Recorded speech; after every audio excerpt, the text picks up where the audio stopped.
York শহর Hudson রিভারের Vatika new York শহরের একাংশ very beautiful not bad you know like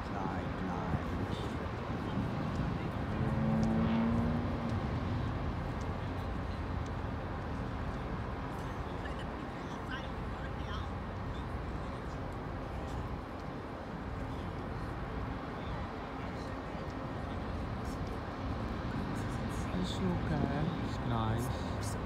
new York শহর তো অনেক বড় এক জায়গাতেই কোনোদিন ভিডিও করা সম্ভব না তো যে কোনো জায়গা থেকে একটু করা যায় আর কি তো অনেক বড় শহর এটা করতে গেলে তো